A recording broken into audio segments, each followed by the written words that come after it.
જોઈશું સમાચાર વિસ્તારથી। સુરતના રિંગ રોડ વિસ્તારમાં આવેલા માન દરવાજા ટેનામેન્ટ ખૂબ જ જર્જરિત સ્થિતિમાં હતું। છેલ્લા 4 વર્ષથી ટેનામેન્ટ ખાલી કરવા માટે સુરત મહાનગરપાલિકા દ્વારા વારંવાર નોટિસ આપવામાં આવી રહી હતી। છેલ્લા 2 દિવસથી ઘણા લોકોએ સ્વેચ્છાથી જ મકાનો ખાલી કરવાનું શરૂ કર્યું હતું, પરંતુ કેટલાક લોકો ખાલી ન કરતા આજે તંત્ર એક્શનમાં આવ્યું હતું। એસએમસી અને પોલીસ સ્ટાફને મળી 500 થી વધુ કર્મી સાથે તમામ મકાનો ખાલી કરવાની કામગીરી શરૂ કરાઈ છે। સચિન પાલી ગામમાં બિલ્ડિંગ ધરાશાયી થવાની ઘટના બાદ કોર્પોરેશન દ્વારા ખૂબ જ ગંભીરતાથી માન દરવાજા ટેનામેન્ટ ખાલી કરાવવાના પ્રયાસ શરૂ કરવામાં આવ્યા હતા, કારણ કે માન દરવાજા ટેનામેન્ટ ખૂબ જ જર્જરિત સ્થિતિમાં હોવાના કારણે ચોમાસા દરમિયાન ધરાશાયી થાય તો અનેક લોકોના જીવ જાય તેમ હતા। ગરીબ અને મધ્યમ વર્ગના લોકો આવાસમાં રહેતા હોવાથી તેમને અન્ય સ્થળે જવું પણ કપરું હતું। જોકે સુરત મહાનગરપાલિકા દ્વારા કોઈ પણ પ્રકારનું જોખમ લેવું પોસાય તેમ ન હતું। ગત વખતે જ્યારે આવાસ ખાલી કરવા પહોંચ્યા હતા ત્યારે સ્થાનિક લોકોએ વિરોધ કરતા ટીમ પરત ફરી હતી। જોકે આ વખતે કામગીરી શરૂ કરી દેવાઈ છે। માન દરવાજા ટેનામેન્ટના રહીશોને ઘર ખાલી કરાવવા માટે 350 જેટલા પોલીસ કર્મચારીની મદદ લેવામાં આવી છે, જેમાં ડીસીપી, એસીપી, પીઆઈ, પીએસઆઈ અને હોમગાર્ડ જવાનોનો સ્ટાફ માન દરવાજા ટેનામેન્ટ ખાતે ખડકી દેવાયો હતો। સુરત મહાનગરપાલિકાના લીંબાદ ઝોનના ઝોનલ સહિતના અધિકારીઓ 100 કરતા વધારે બેલદારો આવાસ ખાલી કરાવવાની કામગીરીમાં જોડાયા હતા। કુલ મળીને 500 કરતા પણ વધુ કર્મચારીઓ માન દરવાજા ટેનામેન્ટ ખાલી કરવાની પ્રક્રિયામાં સક્રિય થયા હતા। રિંગ રોડ સ્થિત માન દરવાજા ટેનામેન્ટ સ્કીમ હેઠળ આવરી લેવામાં આવ્યું છે, પરંતુ સુરત મહાનગરપાલિકા દ્વારા ટેનામેન્ટને લઈને 3 વખત ટેન્ડર પ્રક્રિયા કરવામાં આવી હતી, પરંતુ તેમાં સફળતા મળી નથી।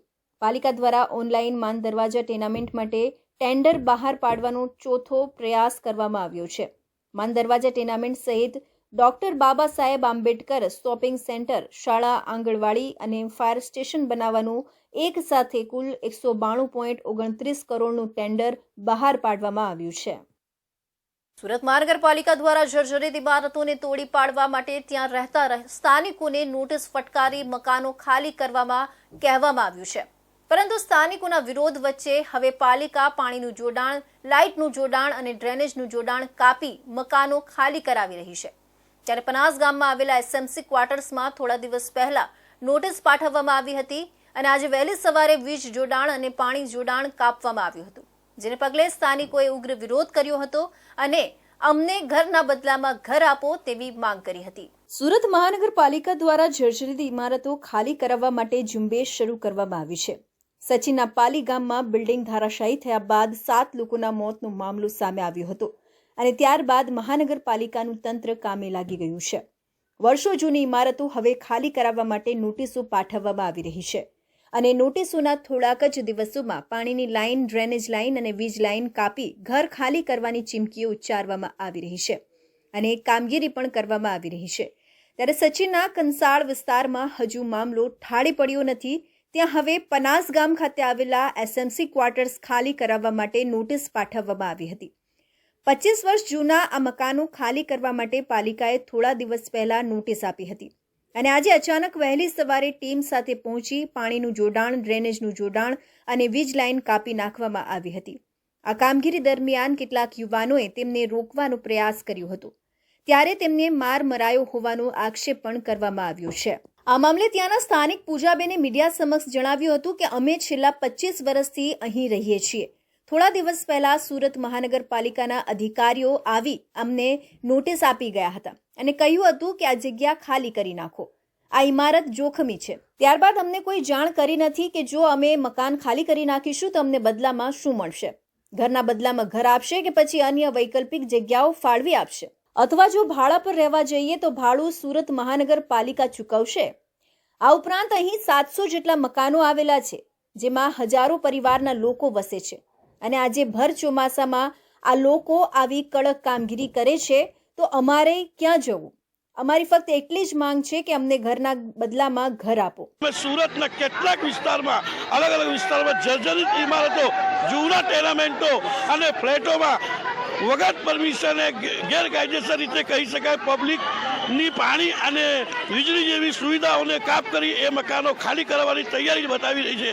ત્યારે સોસાયટીમાં રહેતા રહીશો દ્વારા ખૂબ જ એનો વિરોધ થઈ રહ્યો છે કે ઓચંતા અમને કોઈ જાણ વગર અમારી બિલ્ડિંગોનું પાણી અને લાઇટનું કનેક્શન કાઢશો. ભર વરસાદમાં આ સમય આ પબ્લિક જે રોજ કમાઈને ખાવાવાળી છે એ પોતાની ક્યાં રહેશે, એના માટે છત આ વરસાદમાં ક્યાંથી મળશે, એ બહુ મોટી દુવિધા આ લોકો માટે ઊભી થઈ છે. અહીંના સ્થાનિકો લોકો સાથે મુલાકાત કરીએ કે શું કહેવા માંગે છે, શું ઘટના થઈ હતી. જી, શું ઘટના થઈ હતી આજે? અમે લોકો કેટલા 25 વર્ષથી અહીંયા રહે છે, તો અમને અમારો વિચાર છે 4 મહિનાના અમે લોકોએ માંગેલું હતું કે અમને દિવાળી સુધી અહીંયા રહેવા દેવો ને અમને ઘર તૂટે તો અમને અહીંયા જ ઘર આપો, અહીંયા પાણી આપો. અમારું એટલું જ છે. સરકાર કોઈ ખેવા નથી આવતા. મ્યુનિસિપાલિટી વાળા અમે કેટલા એ પરેશાન છે, કામ પરથી આવવા પડે છે, તો અમે સરકારને ખીએ છે કે અમને ઘરના બધા ઘર આપો ને અમને અહીંયા જ તોડીને આપો ને ઘર તોડવાનું કે અમે 4 મહિનાનું અમે કીધેલું હતું, પણ એ લોકો કઈ જવાબ નથી આપતા ને એ લોકો આવતા બી નથી ને સરકાર અહીંયા આવતી નથી ને અમે લોકો બધા કામ પર ગઈએ ત્યારે આવે ને ત્યારે આવીને પછી બધાને હેરાન કરે છે એ લોકો. બીજા લોકો છે આપણી સાથે, એમનાથી વાત કે શું ઘટના બની હતી આજે? આજે સવારમાં અમે બધા ભાભીઓ છે ને કામ પર ચાલ્યા ગયેલા હતા. અડધા ભાભીઓ ઘરે હતા. એ લોકો એવું કીધું, આવ્યા ડાયરેક્ટ લોકો પહોંચી ગયા તગાડો અને ફાવડો લઈને. એને કહે છે અમે કાપી નાખ લાઈટ ને બધું મેન લાઈન તમે જોઈ લો, ત્યાં કાપી દીધેલી છે. લોકો પાણી લઈ લીધી, પાણી લાઈન પણ કાપી દીધી છે, લાઈટ બિલ પણ કાપી દીધું. હું કરવા કઈ પૂછ, તમે પરમિશન આપેલી છે, અમને ખબર છે, તમને અમને કીધેલું છે, અમને પણ જાણ છે, અમે મૂર્ખા નથી, પણ અમને એટલો ટાઈમ તો આપો. અમે ટાઈમ 6 મહિના માંગ્યું નહીં આપ્યું, 4 મહિના માંગ્યું નહીં આપ્યું, 15 દિવસમાં કે ખાલી કરો ને અમને કાલે આવીને કે ખાલી કરો, એમ ખાલી કરે અમારાથી ખાલી નહીં થાય. તમે જોઈ શકો છો સ્થાનિકો લોકોમાં ખૂબ રોષ છે. સુરતના અલગ અલગ વિસ્તારોમાં આ રીતેની કામગીરી સુરત મહાનગરપાલિકા દ્વારા કરવામાં આવી રહી છે. ત્યાંના સ્થાનિકો દ્વારા ઉગ્ર વિરોધ કરવામાં આવી રહ્યો છે. કેમેરામેન રવિ વેંડે સાથે સુનિલ પ્રજાપતિ, ઇન્ડિયા ન્યૂઝ, સુરત. સુરત શહેરમાં ફરી વરસાદી વાતાવરણ જોવા મળ્યું હતું. ફરી 2 દિવસના વિરામ બાદ વરસાદનું આગમન થયું હતું. કતારગામ, વરાછા, ડભોલી, રાંદેર, જહાંગીરપુરા, અમરોલી વિસ્તારમાં વરસાદ જોવા મળ્યો હતો. વહેલી સવારથી જ ધોધમાર વરસાદ નોંધાયો હતો. વરસાદના કારણે ધંધારતે જતા લોકોને હાલાકી પડી હતી. રાજ્યમાં ચોમાસાની ઋતુ ચાલી રહી છે અને દક્ષિણ ગુજરાતમાં મેઘમહેર જોવા મળી હતી. આજે સવારથી ફરી એકવાર મેઘરાજાની સવારી સુરત આવી પહોંચી છે. વહેલી સવારથી જ કાળા ડિબાંગ વાદળો સાથે વરસાદી માહોલ જોવા મળી રહ્યો છે. ભોલીના હરિદર્શન વિસ્તારમાં પાણી ભરાઈ જતા સ્થાનિકો અને શાળાએ જતા વિદ્યાર્થીઓને હાલાકી પડી હતી. તો બીજી તરફ સવારથી જ વરસાદી માહોલ હોવાથી નોકરી ધંધે જતા લોકોને છત્રી અને રેઇનકોટ સાથે જવાની ફરજ પડી હતી. રસ્તા પર 1 ફૂટ જેટલા પાણી ફરી વળ્યા હતા, તો કેટલીક સોસાયટીઓની અંદર પણ પાણીનો ભરાવો જોવા મળ્યો હતો. મળતી માહિતી અનુસાર વરાછા ઝોનમાં અંદાજે 2 ઇંચથી વધુ વરસાદ નોંધાયો હતો. સુરતમાં ઉત્તર પ્રદેશ સ્ટાઇલમાં પોલીસે કાર્યવાહી કરી છે. લીંબાયત વિસ્તારમાં સરકારી જગ્યા પર કબજો કરાયેલા જીમ અને ક્રિકેટ બોક્સનું ડિમોલિશન હાથ ધરવામાં આવ્યું હતું. પોલીસ બંદોબસ્ત વચ્ચે માથાભારે હાસીમે કરેલા કબજાનું સુરત મહાનગરપાલિકાની ટીમ, સુરત પોલીસ ઝોન 2 અને એસઓજીએ ડિમોલિશન કર્યું હતું. સુરતમાં લીંબાયત વિસ્તારમાં રામ મંદિરની બાજુમાં સરકારી જગ્યા પર જીમ અને ક્રિકેટ બોક્સ બનાવવામાં આવ્યું હતું. માથાભારે હાસીમ ઉર્ફે ભૈયા ગેંગનો સરકારી જગ્યા પર કબજો હતો. થોડા દિવસો પહેલા આ ગેંગના સભ્યોએ 2 લોકો પર હુમલો પણ કર્યો હતો. મહિલાઓની હાજરીમાં પાઇપ ફટકા સાથે હુમલો કરાયો હતો. આ દરમિયાન પોલીસે મોટી કાર્યવાહી કરી છે. પોલીસે ઉત્તર પ્રદેશ સ્ટાઇલમાં કાર્યવાહી કરી છે. લીંબાયત વિસ્તારમાં રામ મંદિરની બાજુમાં સરકારી જગ્યા પર જીમ બનાવવામાં આવ્યું હતું. તે જીમ અને ક્રિકેટ બોક્સ પર બુલડોઝર ફેરવવામાં આવ્યું છે. પોલીસ હાજરીમાં જ ડિમોલિશનની કાર્યવાહી કરવામાં આવી હતી. પોલીસે માથાભારેને સ્પષ્ટ સંદેશ આપી દીધો હતો કે કાયદામાં રહેશો તો ફાયદામાં રહેશો. પોલીસ આ કાર્યવાહી અસામાજિક તત્વો માટે મોટો સંદેશ ગણી શકાય છે. ડીસીપી ભગીરથ ગઢવીએ જણાવ્યું હતું કે ભાવનાનગર સોસાયટીમાં હાસિમ સિદ્દીકી નામના અસામાજિક વ્યક્તિએ ગેરકાયદેસર રીતે બાંધકામ કર્યું હતું. જીમખાના અને બોક્સ ક્રિકેટનો સ્ટ્રક્ચર બનાવ્યું હતું. આ સ્ટ્રક્ચર એસએમસી દ્વારા ડિમોલિશન કરવામાં આવ્યું છે, જે માટે સુરત પોલીસ ઝોન 2 અને એસઓજીની ટીમ સાથે મળી ગેરકાયદેસર સ્ટ્રક્ચર તોડી પાડવામાં આવ્યું છે. લીંબાયતના ભાવનાનગર સોસાયટીમાં એક ગેરકાયદેસર રીતના જીમખાના અને ક્રિકેટનું જે બોક્સ ક્રિકેટનું સ્ટ્રક્ચર હોય એ ઊભું કરવામાં આવ્યું હતું. આ ઊભું કરનાર વ્યક્તિ હાસિમ સિદ્દીકી નામનો વ્યક્તિ છે, જેના વિરુદ્ધ અગાઉ 18 ગુના દાખલ થયેલા હતા. આ હાસિમ સિદ્દીકી હમણાં જ 2 દિવસ પહેલા એક ગુનો દાખલ કરવામાં આવ્યો હતો. આ ગુનામાં એને પોતાના 5 માણસોને મોકલી અને સોસાયટીના કેટલાક લોકોને માર માર્યો હતો. એ બાબતે એના વિરુદ્ધ ગુનો દાખલ કરી એને અરેસ્ટ કરવામાં આવ્યો હતો. આ દરમિયાન પોલીસને માહિતી મળી હતી કે આ વ્યક્તિ ગેરકાયદેસર રીતના ત્યાં બાંધકામ કરી અને જીમખાના અને આવું સ્ટ્રક્ચર બનાવીને રહે છે. તેથી પોલીસે એસએચજીનો સંપર્ક કર્યો હતો. એસએચજીની ટીમે આવી કન્ફર્મ કરી અને આ ડિમોલિશન કરવામાં આવ્યું હતું. હાસિમ સિદ્દીકી વિરુદ્ધ 18 થી 20 જેટલા ગુનાઓ નોંધાયેલા છે. પરમ દિવસે લિંબાયતમાં એક્સ સોસાયટીમાં પોતાના માણસો મોકલીને પરિવારના સભ્યોને માર માર્યો હતો, જે અંગે પણ ગુનો નોંધવામાં આવ્યો હતો. એ ગુનામાં તેને અરેસ્ટ કરવામાં આવ્યો છે. ધરપકડ બાદ તેની જે પણ ગેરકાયદેસર પ્રવૃત્તિઓ છે તેની તપાસ ચાલી રહી છે. જે પણ ગેરકાયદેસર સ્ટ્રક્ચર છે તેને તોડી પાડવાની કામગીરી કરવામાં આવશે. સુરતમાં મોડી રાત્રે સ્પેશિયલ ઓપરેશન ગ્રુપ દ્વારા સરપ્રાઇઝ ચેકિંગ હાથ ધરવામાં આવ્યું હતું, જેમાં પીપલોદ, વેસુ, અલથાણ, પાલ સહિતના અનેક વિસ્તારોમાં કેફે, પાનના ગલ્લા સહિતની 38 જગ્યાએ તપાસ કરવામાં આવી હતી, જેમાં ત્યાં હાજર લોકોને પોલીસે મોડી રાત્રે ન આવવા સમજાવ્યા હતા. સુરત સ્પેશિયલ ઓપરેશન ગ્રુપને માહિતી મળી હતી કે કેટલાક કેફે અને પાનના ગલ્લા પર લોકો ડ્રગ્સનું સેવન કરે છે. અનેક જગ્યાએ ખાસ સ્મોકિંગ ઝોન બનાવવામાં આવ્યા છે, જેમાં આ લોકો નશા કરે છે. આવા સ્થળો પર અચાનક જ સ્પેશિયલ ઓપરેશન ગ્રુપ દ્વારા સરપ્રાઇઝ ચેકિંગ હાથ ધરવામાં આવ્યું હતું. રાત્રે 11 વાગ્યા બાદ પણ પોતાની દુકાનો અને કેફે ખુલ્લી રાખનાર તમામ લોકોના ત્યાં સરપ્રાઇઝ ચેકિંગ હાથ ધરવામાં આવ્યું હતું. એટલું જ નહીં, પોલીસે ત્યાં હાજર લોકોને સમજાવ્યા હતા કે કેટલાક અસામાજિક તત્વો દ્વારા આવી જગ્યા પર ગેરપ્રવૃત્તિઓ કરવામાં આવે છે અને નશાની હાલતમાં તેઓ મોટી ઘટનાઓને પણ અંજામ આપતા હોય છે, જેથી લોકો પણ સતર્ક રહે અને મોડી રાત્રે આવી જગ્યાએ ન બેસે. આ મામલે એસઓજીના ડીસીપી રાજદીપસિંહ નકુમે જણાવ્યું હતું કે અડાજણ, પાલ, અલથાણ, વેસુ, પીપલોદ સહિતના વિસ્તારોમાં એક એવો ટ્રેન્ડ ચાલી રહ્યો છે કે ચાની દુકાનો, કેફેમાં સ્મોકિંગ ઝોન બનાવવામાં આવ્યા હોય ત્યાં લોકો મોટા પ્રમાણમાં રાત્રે બેસી રહેતા હોય છે.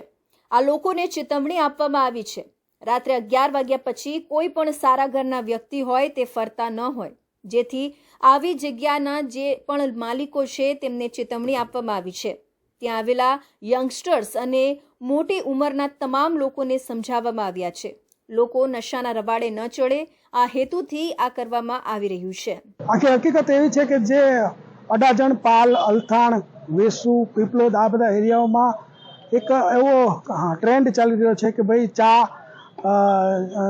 ચાયની પેલી કાફે હોય અને એની અંદર સ્મોકિંગ ઝોન બનાવેલા હોય અને લોકો મોટી પ્રમાણમાં રાત્રે મોડે સુધી 1 વાગ્યા 2 વાગ્યા સુધી બેસી રહેતા હોય.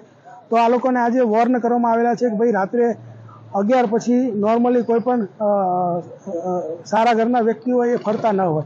તો આજે તમામ જેટલા પણ એના આવા માલિકો છે એને પણ વોર્ન કરવામાં આવેલા છે અને જે લોકો ત્યાં આવેલા હતા, યંગસ્ટર હતા, પછી બીજા અમુક મોટી ઉંમરના પણ હતા, તમામને આ સમજાવવામાં આવ્યું છે કે ભાઈ આ વસ્તુ જો 11 વાગ્યા પછી બંધ થશે અને આ લોકો ત્યાં નહીં આવે તો યંગસ્ટર જે રાત્રે ફરતા હોય અને કોઈ નશાના રવાડે ન ચડે, કોઈ ડ્રગ્સ કે બીજી કોઈ નશાકારક વસ્તુઓનું સેવન ન કરે, એના માટેનું એક અભિયાન છે.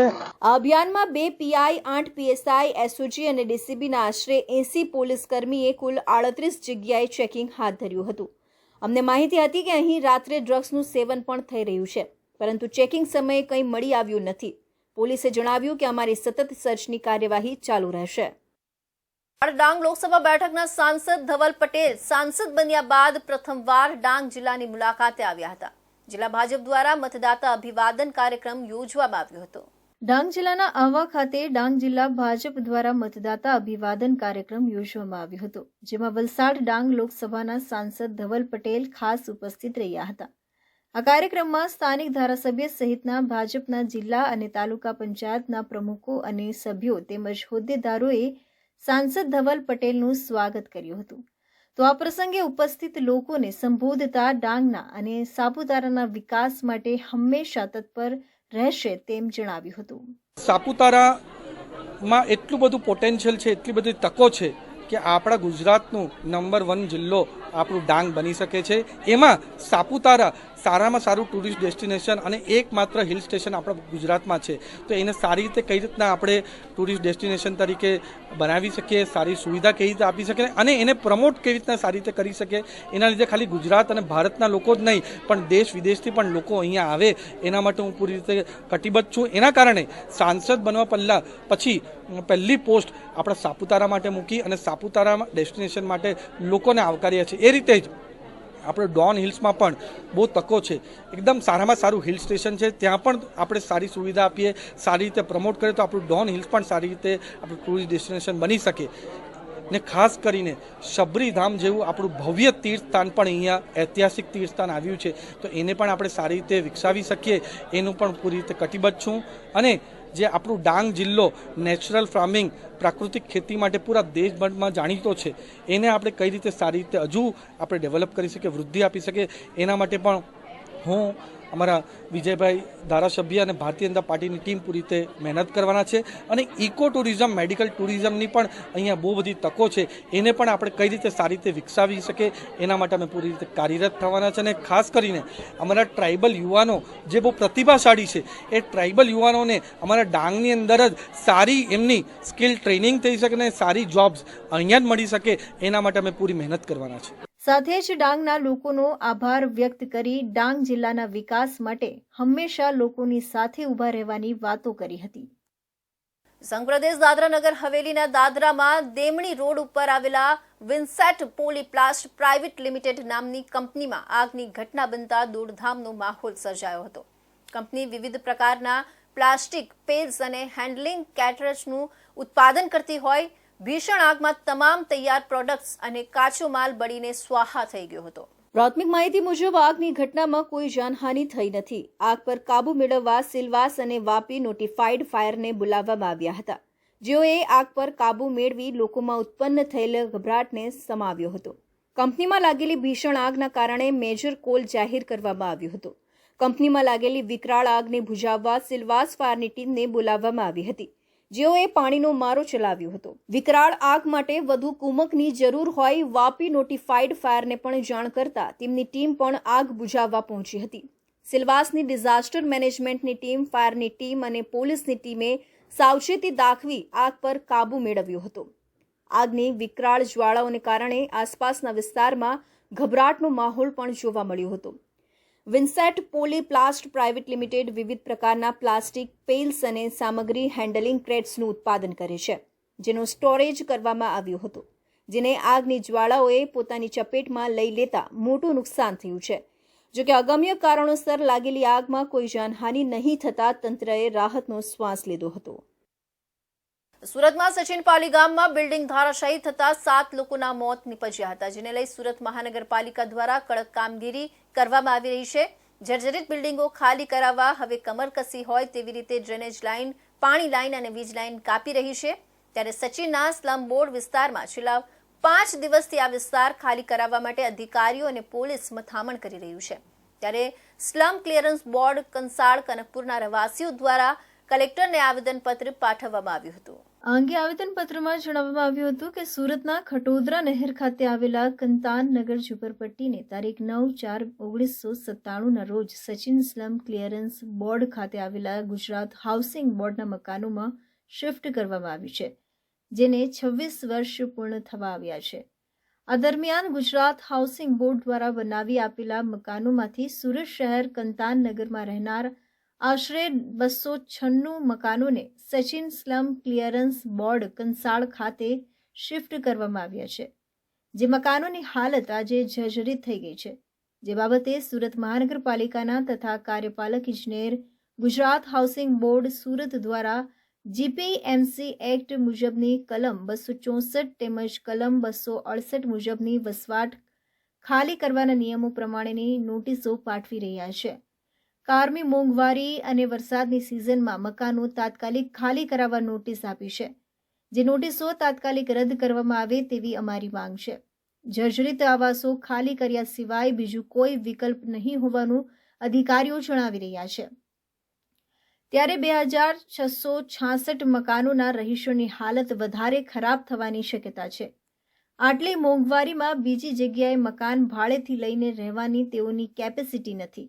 અમે ઘર ખાલી કરી આપીશું, પણ અમને EW આવાસ, મુખ્યમંત્રી આવાસ, પ્રધાનમંત્રી આવાસ અથવા પતરાના શેડ બનાવી વૈકલ્પિક વ્યવસ્થા કરી આપવામાં આવે તેવી અમારી માંગ છે.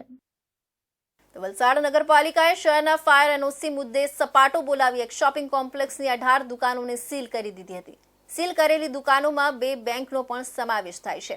આમ પાલિકાની આ કાર્યવાહીને કારણે ફફડાટ મચી ગયો હતો. મહત્વપૂર્ણ છે કે રાજ્યમાં આગની વધતી ઘટનાઓને લઈ સલામતીના ભાગરૂપે રાજ્યભરમાં ફાયર NOC મુદ્દે કડક કાર્યવાહી કરવામાં આવી રહી છે, જેના સંદર્ભમાં વલસાડ નગરપાલિકાએ મોટા બજાર વિસ્તારમાં આવેલી શ્રીજી ટાવરમાં ફાયર વિભાગની ટીમ સાથે ચેકિંગ કર્યું હતું. ચેકિંગ દરમિયાન બિલ્ડિંગમાં ફાયર NOC ન હોવાથી પાલિકાએ તાત્કાલિક કડક કાર્યવાહી કરી શોપિંગ કોમ્પ્લેક્સમાં આવેલી 18 દુકાનોને સીલ મારી દીધું હતું. સીલ કરેલી દુકાનોમાં 2 બેંકનો પણ સમાવેશ થાય છે. સાથે જ બિલ્ડિંગની 2 લિફ્ટ પણ પાલિકાએ સીલ કરી હતી. આમ પાલિકાની આ કડક કાર્યવાહીને કારણે શોપિંગ કોમ્પ્લેક્સમાં દોડધામ મચી ગઈ હતી. ફાયર NOC મુદ્દે નગરપાલિકા આકરા પાણીએ હોવાથી શહેરના અન્ય મિલકત ધારકોમાં પણ ફફડાટ વ્યાપી ગયો હતો. આ અગાઉ પાલિકાએ શહેરમાં ફાયર NOC મેળવી લેવા નોટિસો ફટકારી હતી. આજે જો કે આ ફાયર સેફટી વાળા અત્યારે આવી અને અહીંયા સીલ મારી ગયા છે. અને બીજું તો ઠીક છે, અત્યારે જે એમણે બેંક બંધ કરાવી છે, હવે અમારા કસ્ટમર છે એમને જવું હોય તો ક્યાં જવું, એમાં કંઈ ક્વેરી હોય. અત્યારે મેઇન વસ્તુ અત્યારે જરૂરિયાત બેંક છે. હવે બેંક જ એમણે બંધ કરાવી દીધી તો હવે અમારા કસ્ટમર ક્યાં જાય, અને આ તકલીફ અમને પડી છે. બીજું કે હવે આની હિસાબે અમારી બેંક પડી એટલે અમારે અત્યારે વાપી જવું પડશે અહીંયાથી. આટલો બધી અમારે તકલીફ કરવી પડે. કેટલા દિવસ બંધ રહેશે, શું રહેશે, કાંઈ ખબર નથી. તો હવે આ તો હુડી વચ્ચે હોપારી એવું થઈ જાય કે આ લોકો એમ કહે છે કે ફાયર સેફટી વાળાનો વાંક છે, ફાયર સેફટી વાળા એમ કહે છે કે તમારા જે માલિક છે એનો વાંક છે. તો અમે ક્યાં જાય? અમે તો બેંક લઈને બેઠા છીએ ને, કાંઈ નાની મોટી દુકાન નથી. બેંક લઈને બેઠા છીએ તો અમે ક્યાં જાય ને અમારા કસ્ટમર ક્યાં જાય? આજરોજ આપણે ઉપરના અમારા ઉચ્ચ અધિકારી દ્વારા અમને જે કામ સોંપણી કરવામાં આવેલી હતી, આ શ્રીજી ટાવરમાં આગળ 3 નોટિસ આપેલી, છતાં એ લોકોએ કંઈ કાર્યવાહી કરેલ નથી. તો અમારા ઉચ્ચ અધિકારી શ્રી રિજિયન ફાયર ઓફિસર અને ચીફ ઓફિસર વલસાડ નગરપાલિકા દ્વારા અમને જે હુકમ કરવામાં આવેલો, તો આજરોજ અમે આ 18 દુકાનો સીલ કરેલી છે. ફાયર NOC નથી, આ લોકો જોડે ફાયરની કોઈ સિસ્ટમ લગાવેલી નથી, એટલા માટે નોટિસ અમે આપેલી છે આગળ પણ. કેટલી દુકાનોને સીલ કરવામાં ટોટલ 18 દુકાનોને સીલ કરવામાં આવેલી છે. આમાં 2 બેંક અને બીજી દુકાનોનું સીલ કરવામાં આવેલું છે. અંદર લિફ્ટને પણ સીલ કરવામાં આવશે હજી. જોકે કેટલાક મિલકત ધારકોએ પાલિકાની નોટિસને ગંભીરતાથી નહીં લેતા હવે આ મામલે પાલિકાએ દાખલારૂપ કાર્યવાહી શરૂ કરી છે અને આગામી સમયમાં પણ ફાયર NOC મુદ્દે વલસાડ નગરપાલિકા આવી જ રીતે કડક કાર્યવાહી કરશે અને જે મિલકતની હજુ સુધી ફાયર NOC નહીં હોય તેવી મિલકતોને તાત્કાલિક સીલ કરવાની આ ઝુંબેશ આગામી સમયમાં પણ ચાલુ રહેશે તેવી પાલિકાએ ચીમકી ઉચ્ચારી હતી. વલસાડ જિલ્લાના છેવાડે આવેલા કપરાડા તાલુકાના બારપુંડા ગામમાં છતવાળી પાકી સ્મશાન ભૂમિ નહીં હોવાથી ચોમાસામાં વરસાદી માહોલમાં ખુલ્લા આકાશ નીચે મૃતક સ્વજનોના અંતિમ સંસ્કાર કરવા મજબૂર બન્યા છે. આવી જ એક ઘટના રવિવારે બની હતી, જ્યાં બારપુંડા ગામના મૂળ ગામ ફળિયામાં રહેતા એક વ્યક્તિનું અવસાન થતા પરિવારજનો અને ગામ લોકો તેની અંતિમ સંસ્કાર કરવા જઈ રહ્યા હતા. જો કે ગામમાં સવારથી જ વરસાદી માહોલ હોવાથી લોકોએ વરસતા વરસાદમાં પોતાના સ્વજનની અંતિમ યાત્રા કાઢી હતી અને છત્રીના સહારે તેઓ સ્મશાન ભૂમિ સુધી પહોંચ્યા હતા. ગામમાં આજ સુધી છતવાળી પાકી સ્મશાન ભૂમિ નહીં હોવાથી વરસતા વરસાદમાં મૃતકના અંતિમ સંસ્કાર તાળપત્રીના સહારે કરવા પડ્યા હતા. અંતિમ સંસ્કાર વખતે ધોધમાર વરસાદ વરસી રહ્યો હતો, આથી ગામના લોકો છત્રી પકડી અને સ્મશાન યાત્રામાં જોડાયા હતા. વરસતા વરસાદમાં અગ્નિદાહ આપવા પણ શક્ય નહીં હોવાથી આખરે અંતિમ સૈયા પર તાળપત્રી ઢાંકી અને ત્યારબાદ તેની અંતિમ વિધિ કરી અને અગ્નિદાહ આપવામાં આવ્યો હતો. આથી ગામમાં સ્મશાન ભૂમિના અભાવની સમસ્યા ચર્ચાનું કેન્દ્ર બની છે. મહત્વપૂર્ણ છે કે કપરાડાના અંતરિયાળ અનેક ગામોમાં છતવાળી પાકી સ્મશાન ભૂમિ નહીં હોવાથી લોકોએ ચોમાસાના માહોલમાં વરસતા વરસાદમાં અંતિમ સંસ્કાર કરવા પડતા હોય તેવા દ્રશ્યો સામે આવ્યા છે. હું બારપુરા ગામનો વતની છું. કે જોવા જઈએ તે દિવસે એક દિવસે સ્મશાનમાં ભૂમિ એક ભાઈ અમારે ઓફ થયો. વરસાદ એટલો જોરદાર વરસાદ પડી રહ્યો હતો અને એને અગ્નિદહન કરવા માટે ઉપરથી કંઈ સત નથી કે કશું જ નથી. ઉપરથી તાડપત્રી વીંટાળીને ત્યારબાદ એને અગ્નિદહન કરવામાં આવ્યો. આજ સુધી સ્મશાન ભૂમિ પણ બનાવવામાં આવી નથી. ત્યારબાદ તમને કેમ કે આજે સ્મશાન ભૂમિ એટલે કે બારપુરા ગામ એટલું મોટું ગામ છે કે 5 જેટલી સ્મશાન ભૂમિઓ છે. તો 5 જેટલી સ્મશાન ભૂમિ છે તો એક પણ સ્મશાન ભૂમિને ઉપર સત જેવી કંઈ બનાવવામાં આવ્યું નથી કે સ્મશાન ભૂમિ બનાવવામાં આવી નથી. ત્યાં રસ્તાઓ નથી. આ વર્ષે પણ બારપુરામાં એક મૃતકના અંતિમ સંસ્કાર વરસતા વરસાદમાં તાડપત્રીના સહારે કરવા લોકો મજબૂર બન્યા હતા. ગામમાં 5 સ્મશાન ભૂમિ હોવા છતાં એક પણ સ્મશાન ભૂમિ નહીં હોવાથી લોકો હવે ગામમાં છતવાળી પાકી સ્મશાન ભૂમિની સુવિધા કરવામાં આવે તેવી માંગ કરી રહ્યા છે. સુરતના કતારગામ લલિતા ચોકડી પાસે ફૂટપાથ પર રહેતા 5 વર્ષીય બાળકનું આ જ વિસ્તારમાં ભંગાર વીણતો શખ્સ અપહરણ કરી જતા પોલીસ દોડતી થઈ હતી. અમદાવાદ રેલવે પોલીસની મદદથી કતારગામ પોલીસે અપહૃત બાળકને મુક્ત કરાવી 32 વર્ષીય અપહરણકર્તાને દબોચી લીધો હતો. પોલીસે આપેલી માહિતી પ્રમાણે ઉત્તર પ્રદેશની વતની 30 વર્ષીય વિધવા તેની 6 વર્ષની પુત્રી અને 5 વર્ષના પુત્ર સાથે થોડાક મહિના પહેલા સુરત રહેવા આવી હતી. મજૂરી કામ કરી પેટીયું રણતી આ મહિલા લલિતા ચોકડી પાસે ફૂટપાથ પર બંને બાળકો સાથે રહેતી હતી. ગત 7મીએ બપોરે 5:01 વાગ્યાના અરસામાં 5 વર્ષીય પુત્ર ગુમ થઈ ગયો હતો. મોડે સુધી શોધખોળ કરવા છતાં પણ તે નહીં મળતા કતારગામ પોલીસને જાણ કરાઈ હતી. પોલીસ ઇન્સ્પેક્ટર BK ચૌધરી અને તેમની ટીમે CCTV ફૂટેજ ચેક કરતા બાળકનું અપહરણ કરનાર શખ્સ અહીં ભંગાર વીણતો હોવાનું અને તે આ બાળકને પોતાનો મોબાઈલ ફોન રમવા આપતો હોવાનું તથા ક્યારેક નાસ્તો પણ કરાવતો હતો.